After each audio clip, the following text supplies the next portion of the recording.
Hello there, welcome to a very special episode 71 of Never Mind the Bullens. I'm Mike Peters, this is your bite-sized Everton podcast and vodcast. I didn't expect to be doing another episode quite so soon after the dissection of the Watford debacle from Saturday, but with the sad news that's broken in the last 24 hours about the passing of Walter Smith, thought it was appropriate that we shared some memories of Walter and his time at Goodison. Like you, I'd never met him. I didn't know him. All I know is what I've read and heard about him and the many glowing tributes that have been paid to him. And obviously how he was when he was in charge of Everton for that best part of 4 years, from the summer of 98 to 2002 when he was fired after that FA Cup quarter-final defeat at Middlesbrough, which was a bit of a sad way to go out. But you know, do managers ever go out on positive terms? Generally, not if they get sacked. No.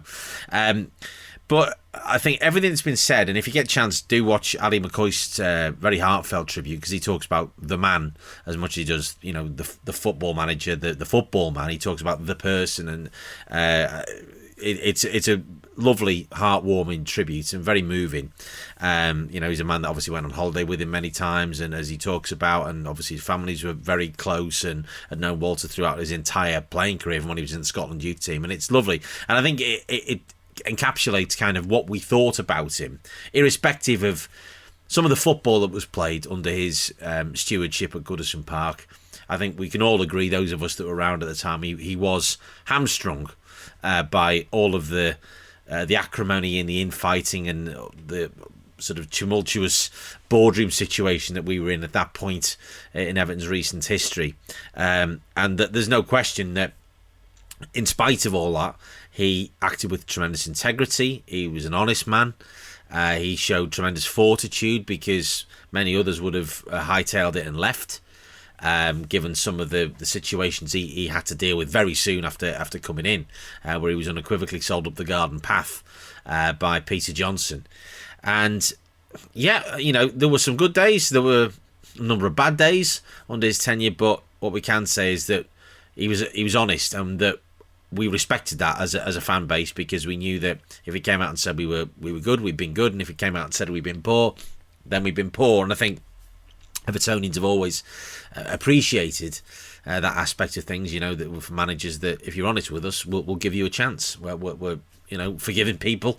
We've had to be down the years, but he sort of acted with exactly the way that we would want an Everton manager to. With that sort of, he behaved in exactly the way that we would want him to. And you think, actually, you know, as I said, a victim of circumstance, because when he came in, he was made promises that were completely false, and signed some good players. His acumen in the transfer market, you know, so the players that he signed, or a number of them, became the bedrock of the team, that first team that David Moyes created. You know, the team that finished 7th and then obviously finished 4th and took us into the Champions League, like Davy Weir and Alan Stubbs. Obviously re-signed Duncan Ferguson after he'd been sold infamously without his knowledge. You know, a number of players, Gary Naismith as well, Mark Pembridge, Kevin Campbell, not so much Francis Jeffers, but obviously, you know, he did have a good team, and he signed some good players, the likes of Marco Materazzi. Obviously had to sell them all after the first season, when, you know, it was all on the tick, wasn't it, with the bank. Olivier Decour, not so much Ibrahima Bakayoko, but, you know, that could have worked out very much differently. And he, yes, you know, it didn't work out in quite the way that he would have wanted it to, but some of the football we played in the second season that he was in charge, we had a good team.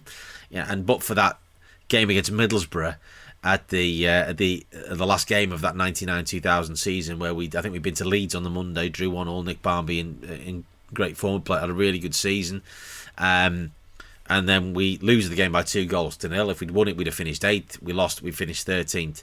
And who knows what might have happened after that. He might have created a team that might have, obviously we weren't expecting to challenge for, the UEFA Cup or the Champions League or anything like that, because we were acting in a very kind of restricted financial situation. But who knows, we could have gone on and won a cup the following year. But that team, at least in part anyway, was broken up. Nick Barmby decides to hightail it across the park. Don Hutchison wasn't given a new contract. John Collins left. And, who knows what might have been. I mean, there were some very good results under him. Great days. There was no consistency. But there were some pretty dark ones as well. I think the absolute nadir was probably the Tranmere FA Cup defeat at Goodison back in January of 2001. Just one of the worst days. How he survived that, I will never know, but he did.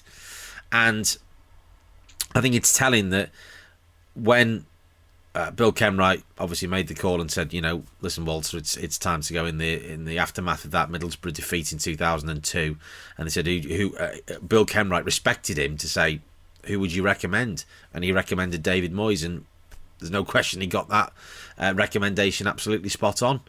And it also says, the amount of tributes that have been paid to him by his former players, both the players that played with him for Rangers, the way Manchester United have spoken about him, Dundee United, of course, players that played with him for Scotland, and all players that played for him at Everton. Kevin Campbell, as one of the tributes I've seen in the last 24 hours, says everything about the way that Walter Smith was as a man. Some of the lovely pieces that have been written. Dave Prentice, obviously he was Everton's club correspondent for that most of his tenure. Paul Joyce as well have spoken glowingly of him. All those local journalists in the days when that sort of local press back kind of existed in that kind of form, who had time with the manager. And Dave Prentice talks about the fact that he's a friend. There's some great anecdotes in his book, A Grand Old Team to Report, which is definitely worth sort of looking at, and the little sort of tidbit he shares in the article he wrote for the Echo yesterday about the last time that Walter was in touch with him back on the day of the derby back in February, where we ended that hoodoo that had started with him in charge back in 1999. I think says a lot about the man. Very, very sad. A great loss to football, a great loss obviously to his family and to his friends. So I think from those of us that respected him, and Archie Knox as well, and what he tried to do, he made his best efforts at Goodison Park. There's no question about that in his tenure. Walter Smith, R.I.P. We'll be back with episode 72 after the Wolves game on Monday night. This has been a Top Content production. Until the next time, come on you Blues.